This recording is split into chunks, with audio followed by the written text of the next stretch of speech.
Welcome back to another episode of Rock Boys Football. The transfer portal has been an absolutely crazy time period in college football, and it just got a little crazier as Sam Hartman has reportedly plans to enter the transfer portal. This was rumored a couple days ago. Wasn't really sure if it was going to happen.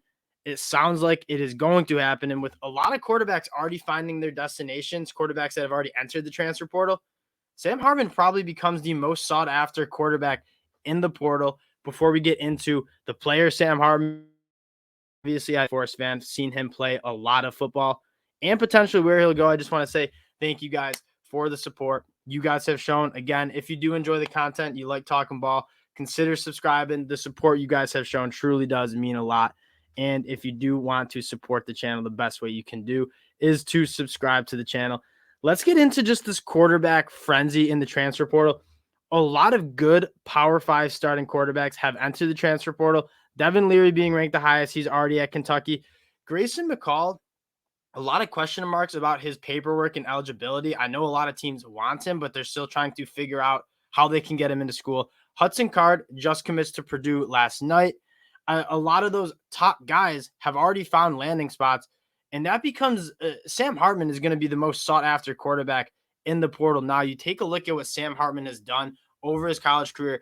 You're not only getting a guy who's going into his sixth year, but a guy that's played so much meaningful football. He obviously took Wake Forest to an ACC championship game in 2021. You take a look at his stats over the last 2 years. He's thrown 39 touchdowns and only 14 interceptions in 2021. And then just last year, 38 touchdowns to 12 interceptions. He's been one of the best quarterbacks in college football and not necessarily talked that much about because he does play for Wake Forest and it's not necessarily a national media spotlight team. But he's a damn good college quarterback, and a lot of people thought he'd go to the NFL draft. I think what he's doing is he wants to come back and show that he can run an offense that's not Wake Forest. If you guys have seen how Wake Forest runs their offense, it's that slow mesh point, not very NFL style scheme. And I think that hurts his draft stock a little when NFL scouts and GMs are looking at it and be like, can he operate an offense that's not almost gimmicky at some points? And so he's going to get an opportunity to choose where he wants to go and use that last year of eligibility to kind of show that he's an NFL dude. And second of all, there are a lot of good college football programs that have been competitors to not only win conference titles, but make the college football playoffs that have been missing a quarterback. A quarterback position has been a premium in college football for a very long time. And if you want to be a competitive team, a 10-win team, a conference championship team, you need to have a good quarterback. Sam Hartman hitting the portal represents a guy that is proven that he can play at a high level in college football and a guy that is going to be able to come in for 1 year and give a certain college football team a great chance to win a national title, to win a conference title. Talking about potential landing spots where he could go, Notre Dame has emerged as kind of the favorite, and I would love this fit a lot. I mean, Notre Dame's a team that has always going to have the talent. They have a very good defense. They're going to have a very, very good offensive line coming back. And they've kind of just missed out on a quarterback. Drew Pine, as solid as he is, he's not a guy that's going to lead you to an 10-win season. You replace that with Sam Hartman. I really like the chops of what that Notre Dame team could be.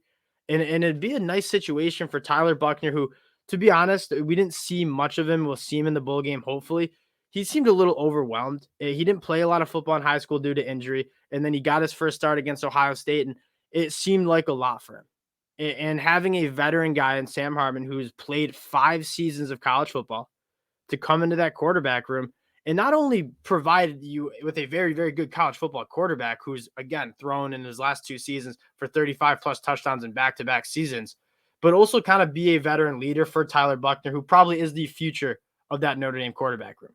And if Notre Dame lands Sam Hartman in the portal, they're immediately a top 10 team and kind of a contender from that independent conference. And if they get a light schedule, I mean, they can make some serious noise if Sam Hartman continues the success that he's had.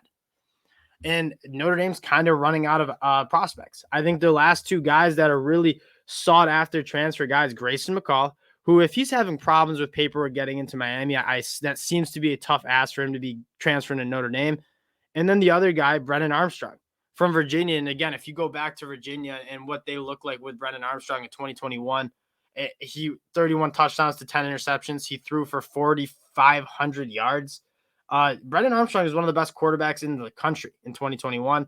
And then obviously you lose your OC and Robert and I, and Tony Elliott comes in and he didn't look the same. He's still a guy that is a very, very good college football quarterback. He's got a good arm and he's a very good athlete. And he's going to be very sought after in the portal as well. It sounds like he's probably going to NC State and following Robert and I, who just took the OC job at NC State. Again, the offensive coordinator he had the most success with in 2021 at Virginia. And so now it kind of becomes, with Hudson Card committing to Purdue, Luke Altmaier, Brennan Armstrong, and then Sam Hartman, probably the number one quarterback on the market. A month ago, there were rumors that he was going to hit the portal and go to Florida. Now, Florida just signed Graham Mertz, who Graham Mertz hasn't really shown that he's a good college football quarterback. And so if Florida really doesn't feel like Graham Mertz is the future, I wouldn't be surprised if Florida makes a run at Sam Hartman too. But I am hearing really strong reports that Notre Dame is the leader for Sam Hartman. And this would really shake up the college football landscape in my mind, because you look at this Notre Dame team this year. I mean, their struggles came from just the lack of a consistent quarterback play. Drew Pine, as solid as he was, might be generous, wasn't a quarterback that's going to lead Notre Dame to a 10-win season. Sam Hartman is that dude.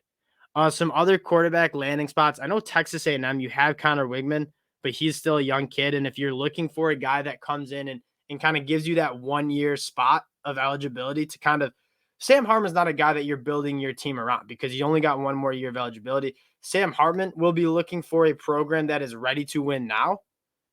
And the Texas A&M might represent that, but they also might think the future is Connor Wigman. Notre Dame, on the other hand, I think makes the most sense because it's a team that's ready to make some noise now with the talent that they've acquired and how good of defense they play and how well they can run the football.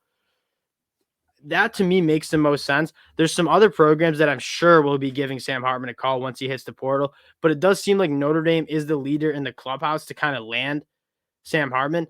Now, one thing I do want to talk about with Notre Dame, and I think a lot of Notre Dame fans would agree with me, is that Sam Hartman is a very good quarterback. I need Notre Dame to get some wide receiver development. This was a problem that we saw kind of coming in to 2022 when we were talking about Notre Dame and summer scouting. Is it was Michael Mayer through the air and not much else. And that was kind of what happened in the 2022 season. And Michael Mayer, for as good as he is, the best tight end in the country for my money, you need some receivers who can create separation, who can make some plays down the field. And I wonder, the question is, was the lack of receiver development more just the poor quarterback play? Or was it you didn't really have wide receivers who can make plays down the field? Notre Dame fans probably have a better answer to that question than I do. So if you guys wouldn't mind, just let me know some wide receivers that I need to take a look at on that Notre Dame roster. I liked a few of them when I saw it, but there wasn't like a wide receiver that I was really excited about. And that's no doubt going to be part of where Sam Hartman's deciding where he wants to go. Like, he wants to go to an offense that has some playmakers around him. You know he's going to be well protected. I love those young tackles. Notre Dame's always going to have a good offensive line. It looks like they might have one of the best offensive lines in the country next year. So that's definitely a plus to get Sam Hartman to go there. But are there playmakers through the air that you can kind of rely on and lean on? They're going to have a good run game. They're going to have a good offensive line. Well, who are the wide receivers that are going to step up for Sam Hartman? Because he enjoyed a lot of good wide receivers at Wake Forest. A.T. Perry, one of the most underrated wide receivers in the country. He's caught for over 30 touchdowns the last 2 seasons. Sam Hartman, I think it becomes the biggest name in the transfer portal now, especially with Grayson McCall and kind of the question marks about where he's going to land or whether he can land anywhere. Sam Hartman now has kind of all the power and kind of all the leverage. I mean, there are a lot of teams where Sam Hartman would come in and immediately make better. He's got all the leverage. And I wonder how Notre Dame can kind of lure Sam Hartman to come there. And a lot of it has to do with, hey, we're going to have one of the best offensive lines in the country and one of the best run games in the country. And if you come here, we're an immediate college football contender. And I wouldn't be surprised if that's another reason Sam Hartman decides to hit the portal is, look, at Wake Forest, you're a little bit capped with the talent that's around you. You're never going to have an elite defense because, quite frankly, they don't recruit at a high enough level. You go to Notre Dame and you're going to have a good defense behind you. You're going to have a good offensive line in front of you. This seems like the best landing spot for Sam Hartman. And quite frankly, as a Wake Forest fan, as a Sam Hartman fan, I would be absolutely thrilled if he landed at Notre Dame. A chance to kind of show the NFL scouts that, hey, I can run an offense that's not that kind of read option mesh point Wake Forest offense. It's more of a pro style offense. And two, I think he has a really good opportunity to make some noise on the college football landscape kind of nationally, because Sam Hartman's a guy that he's been so good for the last 2 years, but not really getting the recognition I think he deserves. At Notre Dame, he's going to get that recognition if he plays good football. This is a really exciting name to keep an eye on in the portal. And again, where Sam Hartman goes, it's going to make that college football team a lot better. That'll do it from the boys. Again, we appreciate the support you guys have shown. If you do enjoy the content, consider subscribing to the channel. This is a great story to watch. We appreciate all the support, and we'll talk to y'all later. Peace.